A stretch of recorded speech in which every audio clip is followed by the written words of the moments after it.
네, 1927년 그 독일에서 철학 박사를 받은 마르쿠제라는 사람이 있는데요. 이 사람이 1차원적인 인간이라는 책을 썼습니다. 그 1차원적인 인간이라는 것은 우리가 추구하는 행복과 자유와 또 진정한 행복이 무엇인가 이런 물음에서 출발을 하는데요. 그러면서 설명을 하는 것이 소비 사회가 되고 삶이 풍요로워질수록 그 사람들의 마음은 텅텅 비어간다라는 것이죠. 그래서 사람들은 그 텅 빈 마음을 채워보려고 물질을 소비한다라는 것입니다. 근데 물질을 소비할 때 자신이 필요한 그 가치로 물질을 소비하면 되는데 자신이 필요한 그 이상으로 물질을 소비한다라는 것입니다. 예를 들어서 자동차를 사도 소형차를 사면 되는데 소형차를 사면 마치 내가 소형차가 된 것 같은 느낌을 받는다는 것이죠. 그러니까 나는 소형차가 아니라 대형차, 외제차 그 이상으로 물질을 소비한다라는 것이. 그러니까 내가 외제차를 타고 다니면 마치 나라는 사람이 외제차가 된 것 같은 느낌을 받는다는 것입니다. 그러니까 내가 소비한 상품과 자기를 동일화시키는 사람, 이 사람이 1차원적인 사람이라는 것이죠. 그러니까 가방을 사도 한 몇만 원짜리 가방을 사면 되는데 나는 몇만 원짜리 가방이 아니라 나에게 의미를 부여하면서 명품 가방을 산다라는 것이죠. 그래서 내가 그렇게 명품 가방 같은 느낌을 받는 그런 사람이 1차원적인 사람이라는 것입니다. 그 허전한 마음을 달래기 위해서 그래서 내가 그 물질을 소비해서 그것을 소유하게 되면 사람들이 나를 그렇게 봐준다라는 것이죠. 그래서 마르쿠제가 이야기하는 것이 자본주의 또 소비 사회로 갈수록 또 첨단의 사회로 갈수록 사람들은 1차원적인 인간이 된다 이런 이야기를 했습니다. 여러분 왜 그렇겠습니까? 왜 현대인들은 1차원적인 인간이 되는 것입니까? 그 이유는 마음이 비어있기 때문에 그렇습니다. 그 텅 비어있는 마음을 무엇인가 그 허전한 마음을 무엇인가 채워보고 싶은데 그 채워지지가 않으니까 좀 더 좋은 것으로 더 비싼 것으로 의미를 부여하면서 그것을 물질을 소비하고 있다는 것이죠. 근데 그 결과 아무리 노력을 해봐도 그 허전한 마음은 채워지지 않는다라는 것입니다. 우리나라도 굉장한 소비 사회입니다. 이제는 생산을 강조하는 시대보다 소비를 강조하는 시대가 되었습니다. 모든 것이 풍요롭고 넘치게 되는 거죠. 그런데 현대인들은 그 풍요로움에 대한 것에 대해서 만족하지 못하고 더 다른 사람이 더 잘 살고 있으니까 더 허탈함과 또 허전함을 느끼면서 아니 저 사람은 잘 사는데 나는 왜 못 사는가 그 비교 의식 속에서 살아가고 있다는 것이죠. 여러분 신앙생활이라는 것이 무엇입니까? 내 마음을 옥토로 개간해서 내 삶에 값진 열매를 맺어가는 것이 신앙생활입니다. 여러분 아무리 좋은 옥토라고 해도 그 밭에 아무것도 심지 않으면 결국 잡초만 우거지는 황폐한 밭이 될 수밖에 없다라는 것이죠. 오늘 본문의 말씀 전후 문맥을 보면요. 예수님께서 한 귀신을 쫓아내셨습니다. 그런데 어떤 사람들은 그 귀신의 왕 바알세불의 힘으로 쫓아냈다고 이렇게 이야기하죠. 그때 예수님께서 하나님의 나라가 임하였으므로 귀신이 쫓겨나갔다 이렇게 말씀하십니다. 그러면서 예수님께서 말씀하실 때 아니 바알세불을 쫓겨났으면 같은 마귀가 자기 편인데 그 자기 같은 편 그 귀신을 쫓아낼 정도로 어리석지가 않다라고 이야기하시면서 예수님께서 귀신을 쫓아내신 사역은 사탄의 나라가 무너지고 하나님의 나라가 임한 것을 드러낸 사건이다 말씀하시는 것입니다. 예수님께서 자신을 비판하는 사람들에게 자기 편에 설 것을 경고하시면서 참으로 복된 사람은 하나님의 말씀에 순종하는 사람이다 이렇게 가르쳐주고 계시는 것이죠. 그러니까 사탄이 지배하게 되면 억눌리고 괴롭게 하고 우리들을 피폐하게 만들지만 하나님의 나라가 임하고 또 사탄이 패배함으로 말미암아 참된 해방과 자유를 얻게 된다 말하고 있는 것입니다. 예수님께서 전도자를 파송하실 때 그 전도자 70명이 전도할 때 그 하늘에서 사탄들이 떨어지는 것을 봤다고 예수님께서 선포하고 있는 것이죠. 그러니까 사탄이 완전히 패배했기 때문에 우리는 두려워할 필요가 없다라는 것입니다. 그런데 오늘 본문의 말씀을 보니까 아주 그 귀신이 쫓겨나가고 아주 깨끗하게 정리된 마음에 아무것도 채워지지 않은 채 텅 비어있는 채로 비어져 있습니다. 그리고 그 쫓겨났던 귀신이 광야를 떠돌다가 다시 그 사람에게로 들어가게 되는 것이죠.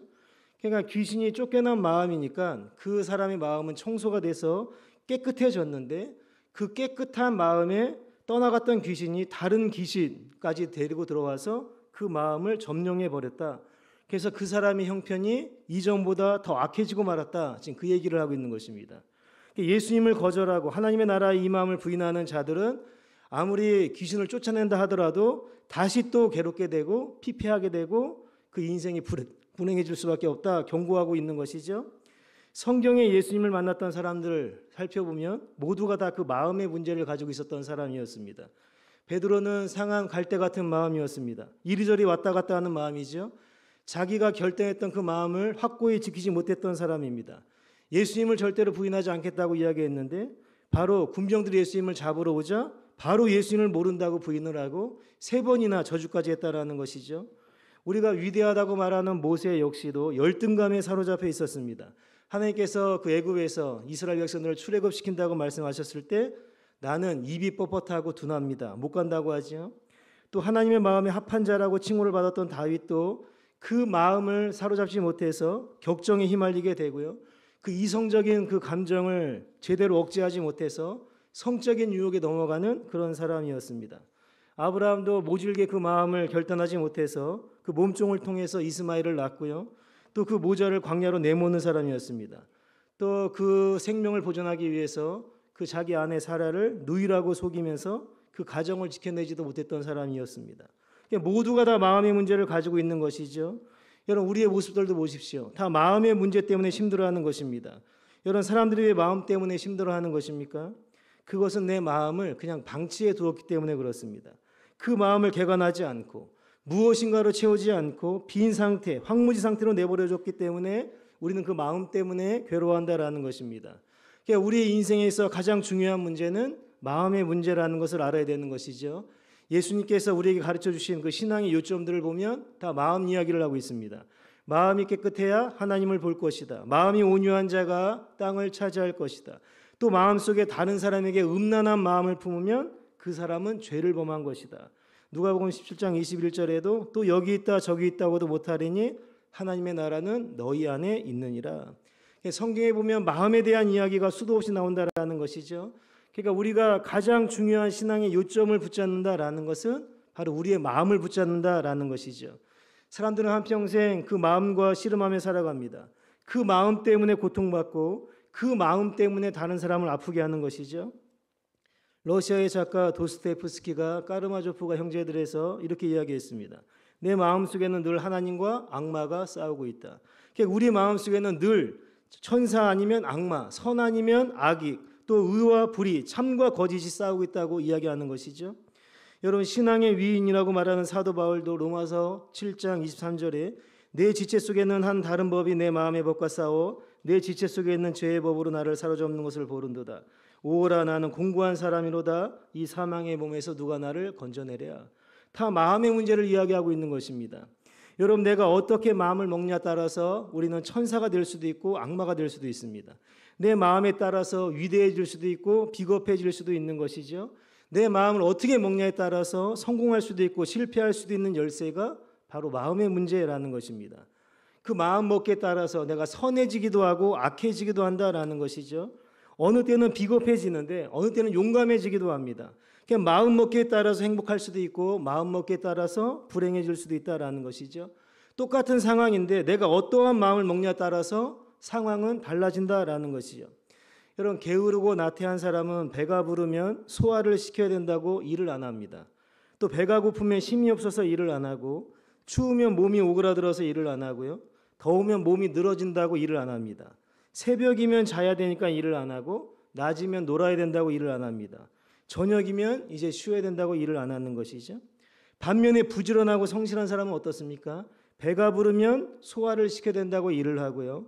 배가 고프면 돈을 벌어서 배를 채워야 된다고 일을 하고 추우면 열을 내야 되니까 일을 하고 더우면 땀을 내야 된다고 일을 합니다. 또 새벽이면 깨워야 되겠으니 일을 하고 낮에는 에너지가 충만하다고 일을 합니다. 또 저녁이면 나태해질 수 없다고 일을 하게 되는 거죠.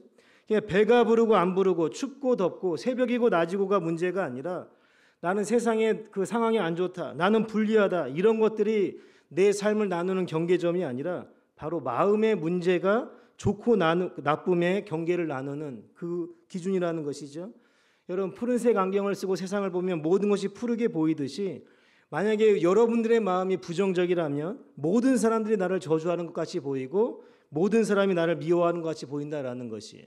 내 마음먹기에 따라서 내가 나그네가 된 것처럼 외롭게 느껴질 수도 있다라는 것이죠. 근데 내 마음이 긍정적일 때에는 모든 사람이 다 친구로 보이고 나를 도와주는 것처럼 보이고 나를 격려해 주는 것처럼 보인다라는 것이에요. 그러니까 행복과 불행의 경계가 밖에 있는 것이 아니라 바로 우리의 마음속에 있다라는 것이죠. 옛날 중국 시대에, 중국 전한 시대에 이광이라는 장군이 있었는데요. 밤에 산속을 걸어가고 있었습니다. 어둠이 짙게 깔려 있었는데 갑자기 그 앞에 호랑이 한 마리가 있는 것이 순간 너무 깜짝 놀랐습니다. 그래서 그 호랑이를 향해서 자기가 메고 있는 화살을 있는 힘을 다해서 화살을 쐈습니다. 그래서 그 호랑이를 명중하고 뚫고 들어갔죠. 근데 가만히 보니까 가만히 있는 거예요. 가서 보니까 호랑이가 아니라 호랑이처럼 생겼던 바위였습니다. 근데 어떻게 그 화살이 뚫고 들어갔는가? 다시 한번 그 화살을 쐈는데 그때는 다 그 바위에 튕겨져 나갔다라는 것이죠. 무슨 차이가 되겠습니까? 바로 마음의 차이라는 것이에요. 우리의 마음에 따라서 놀라운 힘이 생겨나는 것이죠. 여러분, 우리 마음에 참된 믿음을 가지고 있다고 하면 그 내게 능력 주신 자 안에서 내가 모든 것을 할 수 있다라는 그 믿음을 가지고 무한한 가능성의 세계가 열려 있다라는 것이에요. 그런데 악령이 지배하게 되면 악령의 노예가 되게 되어서 아주 지극히 초라하고 보잘것없는 삶을 살아갈 수밖에 없다라는 것이죠. 근데 문제는 현대의 사람들은 그 텅 비어있는 마음을 가지고 고민하고 있다라는 것입니다. 여러분, 현대를 가리켜서 불확실한 시대라고 합니다. 아무것도 확실한 것이 없습니다. 5년 후에 어떻게 될지, 10년 후에 어떻게 될지, 우리 가정이 어떻게 될지, 우리 자녀들이 좋은 대학에 갈지, 좋은 직장에 갈지, 결혼을 할지, 어떻게 될지 확실한 것이 아무것도 없다라는 것입니다. 또 단절의 시대라고 합니다. 시대가 세대 간에도 단절되었습니다. 부모와 자녀들 간에 대화가 없습니다. 또 사람과 사람 사이에도 대화가 없는 거지요. 그냥 과거와 현재도 단절되었습니다. 신과 인간의 단절이 되었고요. 또 인간과 인간이 단절되었다라는 것이죠. 이렇게 불확실하고 단절된 생활 속에서 우리는 무엇을 느끼는가? 공허함과 허탈함과 외로움과 또 소외감을 느낀다라는 것이죠. 이러한 감정을 가지고 꾸역꾸역 하루하루를 살아간다라는 것입니다. 독일의 프란츠 카프카라는 유명한 소설가가 있는데요. 변신, 시골 의사라는 작품을 썼습니다. 근데 그 소설에 이런 이야기가 나오는데요. 아무 특정 없이 또 증상층으로 살고 있는 그레고르라고 하는 한 사람이 등장하는데 이 사람은 가족의 생계를 책임지는 외판원으로 그냥 규칙적인 생활을 하는 사람입니다. 일요일이 되면 비프스테이크를 먹고 책상에 누워서 잠을 잡니다. 또 월요일이 되면 어김없이 출근을 하는 것이죠. 그리고 저녁이 되면 어김없이 돌아와서 TV를 보면서 잠을 잡니다. 아무런 의미 없이 지루하고 공허하게 하루하루를 반복하면서 살아가는 것이죠. 근데 어느 날 아주 불안한 꿈을 꾸고 잠에서 깨게 됐는데 아주 깜짝 놀랄 일이 벌어진 거죠. 자신이 잠자리 속에 한 마리 자기 자신이 흉측한 해충으로 변해 있다라는 거죠. 진해로 변해 있었다라는 것이죠. 그냥 결국 모든 동물들이 먹다 버린 썩은 것들을 먹고 사는 진해와 같이 전락하고 말았다. 이런 스토리입니다. 그러니까 속이 빈 사람들은 소중한 자신의 삶의 가치를 잊어버린 채 그 소중한 그 의를 잃어버렸기 때문에 진해와 같은 흉측한 벌레로 변하게 된다라는 것이죠. 여러분, 구약의 창세기를 보면 아담과 하와가 에덴 동산에서 죄를 짓고 그 나뭇잎을 뜯어서 자신의 수치스러운 부분을 가렸습니다. 근데 가려집니까? 아무리 겉치장을 해도 그 빈자리는 채워지지 않는 것입니다. 여러분, 현대의 사람들은 자신의 텅 빈 마음을 채워보려고 그 나뭇잎들을 걸치고 다닙니다. 옷이라고 하는 나뭇잎을 걸치고요. 학벌이라는 나뭇잎을 걸치고 그 물질이라는 나뭇잎을 걸치고 사랑과 쾌락, 욕망과 소비라는 나뭇잎, 또 열심히 자신의 텅 빈 마음을 가려보려고 애쓰고 수고하고 있지만 그 텅 빈 자리를 가릴 수가 없다라는 것이. 여러분, 돈을 벌면 만족이 되던가요? 여러분, 이성 사람들 만나면 만족이 되던가요? 또 이사를 하거나 또 좋은 자동차를 타면 만족이 되던가요? 또 다른 만족을 찾아 헤매는 것이 우리 마음이라는 것이. 그래서 그것을 갖지 못하면 여전히 허전해지고 마음 아픈 것이 우리 마음이라는 것이죠. 오스트리아 정신과 의사 빅터 플랭클 박사가 현대인에 대해서 이런 이야기를 했습니다. 현대인들이 왜 빠른 속도를 좋아하고 날마다 분주하게 살아가는가? 그 이유가 무엇인가? 현대인들이 빠른 것, 바쁜 것을 추구하는 이유는 가만히 있으면 공허함과 허탈감이 밀려오기 때문에 그 텅 빈 자리가 나를 괴롭게 하기 때문에 끊임없이 빠른 속도와 바쁜 것을 추구한다. 이런 이야기를 했습니다. 많은 사람들은 그 텅 빈 마음 때문에 잠을 잘지 못합니다. 머리가 아프고 노이로제 현상이 일어나죠. 한동안 안정제를 복용하다가 또 친구와 어울려 술을 먹기도 합니다. 남편은 열심히 돈을 벌지만 아내는 만족하지 못해서 다른 생각을 하기도 합니다. 그렇지만 공허한 마음을 메꿀 방도를 찾지 못하는 것이 현실이라는 것이죠. 벤자민 플랭클린이라는 사람이 이런 이야기를 했어요. 돈은 결코 인간을 행복하게 만들 수도 없었고 앞으로도 절대로 그렇게 하지 못할 것이다. 또 돈이 인간에게 행복을 줄 것이라고 생각하지만 돈은 아무런 행복의 요소를 갖고 있지 않다.